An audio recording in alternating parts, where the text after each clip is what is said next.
Hello dear friends, आप सभी का स्वागत है हमारे यूट्यूब चैनल नेट जर पटना में। फ्रेंड्स, मैं सोनम और आप सब कैसे हो? आई होप कि आप सब अच्छे होंगे। फ्रेंड्स, आज हम बात करेंगे द पब्लिक स्कूल से आई हुई टीचिंग जॉब और नॉन टीचिंग जॉब से रिलेटेड नई भर्तियों के बारे में। और फ्रेंड्स, इस क्लास के माध्यम से हम टीचिंग जॉब या फिर नॉन टीचिंग जॉब से रिलेटेड जितनी भी नोटिफिकेशन आउट होती हैं डेली बेसिस को, तो उसकी नोटिफिकेशन इस क्लास में लाते रहते हैं। चाहे वो डिग्री कॉलेज टीचर को हो या फिर स्कूल टीचर हो या फिर नॉन टीचिंग जॉब के लिए जो भी भर्ती आए तो उसको हम लाते रहते हैं। और यदि आप मेरे चैनल में नए हैं तो इस तरह की नोटिफिकेशन पाने के लिए मेरे चैनल को लाइक, सब्सक्राइब और शेयर जरूर कीजिए। और यदि आप हमारे हर वीडियो की नोटिफिकेशन पाना चाहते हैं तो आप हमारे टेलीग्राम चैनल को ज्वाइन कर सकते हैं, जिसका लिंक इस वीडियो के डिस्क्रिप्शन बॉक्स में दिया गया है। तो फ्रेंड्स, अब चलिए इसके जो भी भर्ती आई है उसके बारे में हम बात करेंगे। और फ्रेंड्स, इसकी जो ऑफिशियल वेबसाइट है तो उस पर हम आ चुके हैं और इसकी ऑफिशियल वेबसाइट की लिंक हम इसकी वीडियो के डिस्क्रिप्शन बॉक्स में डाल दिए हैं, आप वहां से ओपन कर लेना। तो फ्रेंड्स, जब आप इसकी ऑफिशियल वेबसाइट पर विजिट करेंगे तो आपको इस तरह का खुलेगा ये वेबसाइट। और आएंगे तो यहाँ जो रिक्रूटमेंट दिख रही है रेड कलर में, फिर उसके नीचे दिख रही है recruitment for teachers and staff, और दूसरा ऑप्शन है अप्लाई ऑनलाइन। तो पहले हम खोलेंगे फर्स्ट को, recruitment for teachers and staff.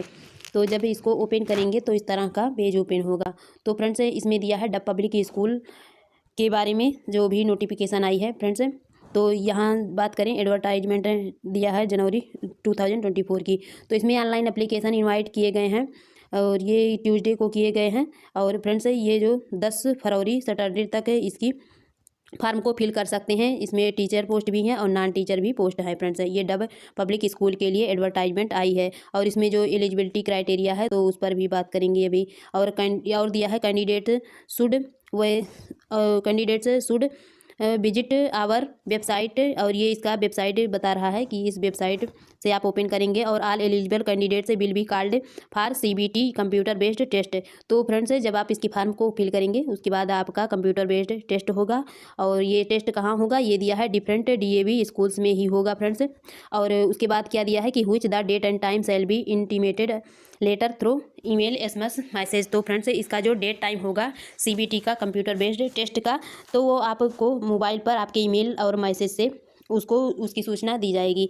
और दिया है those who clear CBT shall be issued A provisional eligibility card. तो जो भी CBT यानी कि कंप्यूटर बेस्ड टेस्ट को क्वालिफाई कर लेंगे तो उनके लिए प्रोविजनल एलिजिबिलिटी कार्ड इशू किया जाएगा। फिर फ्रेंड्स, आप जो डब स्कूल है, DAV स्कूल है, तो इससे रिलेटेड पूरे कंट्री में यानी कि पूरे इंडिया में आप कहीं भी DAV स्कूल में आप इस फार्म को अप्लाई कर सकते हैं प्रोविजनल एलिजिबिलिटी कार्ड के जरिए।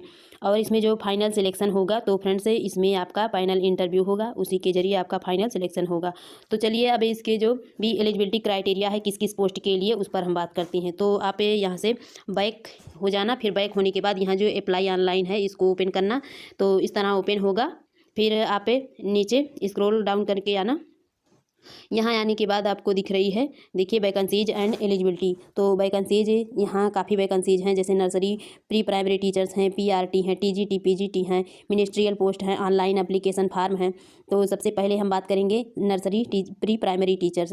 तो इसकी जो क्वालिफिकेशन है देखिए यहाँ दिया है BA BCom BSc और BLED भी है, अदर से ग्रेजुएशन भी हैं जो कि UGC द्वारा रिकॉग्नाइज्ड यूनिवर्सिटी के द्वारा किया गया हो, आपकी ये डिग्री तो वैलिड होगा। और इसमें NTT JBT उसके साथ है B.Ed DLED भी होना चाहिए आपका 2 ईयर्स का। और उसके साथ जो भी एलिजिबिलिटी क्राइटेरिया है, तो इसको ओपन करने के लिए जब आप नर्सरी प्री प्राइमरी टीचर्स के पेज को ओपन करने के लिए क्या करेंगे, यहाँ जो प्लस दिख रहा है नीचे वाली, तो इस पर जब क्लिक करेंगे तो यहाँ देखिए रीड मोर दिख रहा है। फिर जब इसको ओपन करेंगे तो यहाँ दिख रहा है नर्सरी प्री प्राइमरी टीचर। अब इसमें हम बात करते हैं क्या लिखा है, experience teacher working in recognised school can apply. मतलब जिसका एक्सपीरियंस है वो भी अप्लाई कर सकते हैं किसी गवर्नमेंट नॉर्थ में, या फिर जो फ्रेशर हैं जिनकी कोई भी एक्सपीरियंस नहीं है वो भी विथ नो एक्सपीरियंस है तो वो भी अप्लाई कर सकते हैं 35 ईयर्स तक की, जिनकी एज 35 ईयर्स तक की मैक्सिमम है तो वो अप्लाई कर सकती हैं। और ग्रेजुएशन डिग्री होना चाहिए आपका, उसके साथ जो परसेंटेज है तो 50% है आपका ग्रेजुएशन में तो आप अप्लाई कर सकते हैं। उसके साथ आपका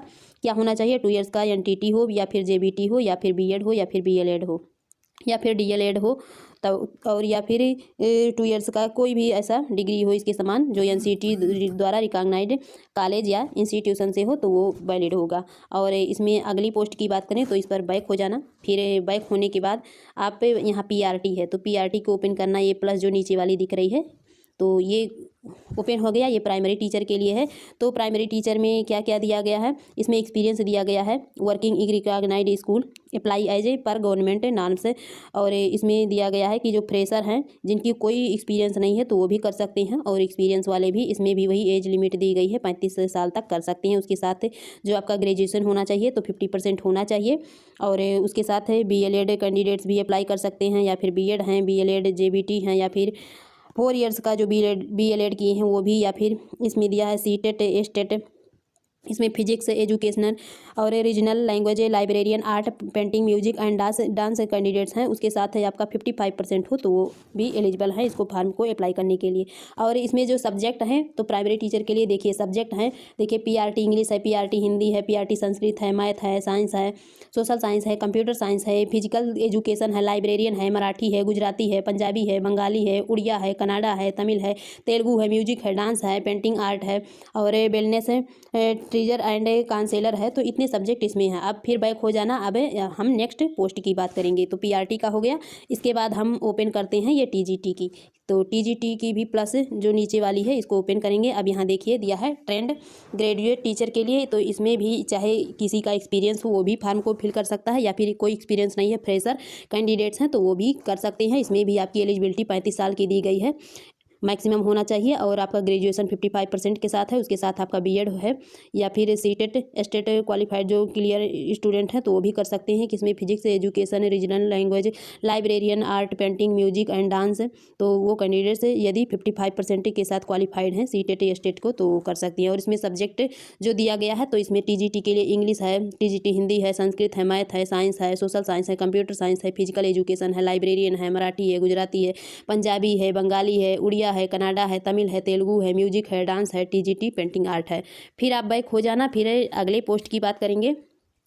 तो इसमें TGT का हो गया। अब हम बात करेंगे PGT के लिए। फिर आप ये प्लस नीचे वाले को ओपन करना, और PGT पोस्ट ग्रेजुएट टीचर के लिए आप इसमें भी किसी का एक्सपीरियंस है तो वो भी अप्लाई कर सकता है, या फिर कोई एक्सपीरियंस नहीं है, फ्रेशर कैंडिडेट्स हैं तो वो भी कर सकते हैं। इसमें भी एलिजिबिलिटी 35 साल दी गई है। आपका पोस्ट ग्रेजुएट होना चाहिए 50%, और उसके साथ आपका BEd होना चाहिए। उसमें तो केवल ग्रेजुएशन था, यानी कि UG था, जैसे कि आपने केवल BA किया हो तो कर सकते हैं, पर इसमें आपका BA के साथ MA या फिर BCom के साथ MCom भी होना चाहिए 50% के साथ, उसके साथ फिर BEd होना चाहिए, और इसमें भी आपका 50% हो। और इसमें जो सब्जेक्ट हैं तो इसमें सब्जेक्ट देखिए इंग्लिश है, हिंदी है, मैथ है, फिजिक्स है, केमिस्ट्री है, बायोलॉजी है, जियोग्राफी है, हिस्ट्री है, पॉलिटिकल साइंस है, इकोनॉमिक्स है, कॉमर्स है, कंप्यूटर साइंस है, फिजिकल एजुकेशन है, साइकोलॉजी है, होम साइंस है, PGT सोशियोलॉजी है। और फिर बैक हो जाना है आप, और बैक होने के बाद अब हम अगले पोस्ट की बात करेंगे, मिनिस्ट्रियल पोस्ट। और इसको कैसे अप्लाई करना है सारे पोस्ट को, अभी हम उसको भी बाद में बताएंगे। तो ये है मिनिस्ट्रियल पोस्ट, और मिनिस्ट्रियल पोस्ट के लिए भी आपका ग्रेजुएशन होना चाहिए, और उसके साथ 2 ईयर्स का एक्सपीरियंस भी दिया गया है, या फिर इसमें फ्रेशर है या नहीं अभी बात करेंगे जब इसको ओपन करेंगे। और इसमें दिया गया है कंप्यूटर की नॉलेज भी होनी चाहिए, कम्युनिकेशन स्किल भी होनी चाहिए।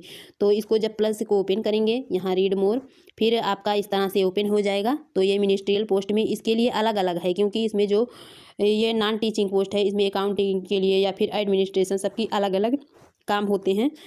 तो इसी वजह से इनकी जो एलिजिबिलिटी होती है अलग अलग होती है। तो अलग अलग वर्क होने की वजह से इसमें डिफरेंस होता है काफ़ी।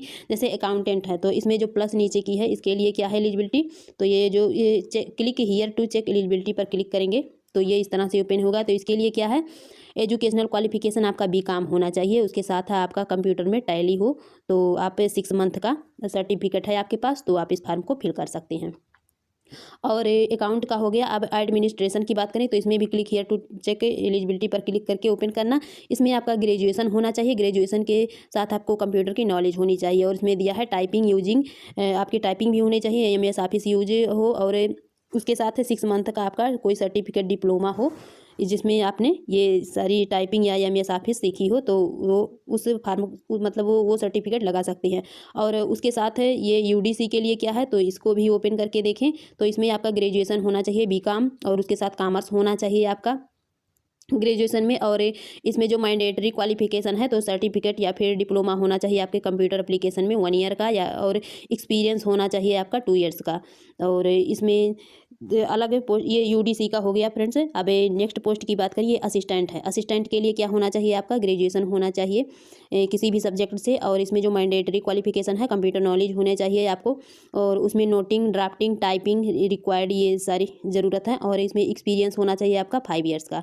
और असिस्टेंट का हो गया। अब हम बात करते हैं फ्रंट ऑफिस असिस्टेंट की। तो इसमें क्या है, इसमें आपका ग्रेजुएशन होना चाहिए किसी भी सब्जेक्ट से, और मैंडेटरी क्वालिफिकेशन कंप्यूटर नॉलेज होना चाहिए, और इंग्लिश कम्युनिकेशन स्किल होना चाहिए आपके अंदर। और नेक्स्ट पोस्ट की बात करें तो इसमें नेटवर्क असिस्टेंट की है। तो इसके लिए आपका ग्रेजुएशन बीएससी होना चाहिए, और उसके साथ जिसमें सब्जेक्ट हो फिजिक्स हो, या फिर कंप्यूटर साइंस हो, या फिर मैथ हो बीएससी में, या फिर बीटेक हो, बीसीए हो तो भी कर सकते हैं। और मैंडेटरी क्वालिफिकेशन आपका डिप्लोमा होना चाहिए नेटवर्किंग में, तो आप कर सकते हैं इस फॉर्म को फिल। और लाइब्रेरी असिस्टेंट की बात करें तो इसको ओपन करके देखें, इसका ग्रेजुएशन होना चाहिए इसमें आपकी एलिजिबिलिटी, और मैंडेटरी क्वालिफिकेशन आपका DLIS सर्टिफिकेट होना चाहिए, या फिर ELIS जिसमें वर्किंग नॉलेज होनी चाहिए आपके कंप्यूटर में, तो आप इस फॉर्म को फिल कर सकते हैं।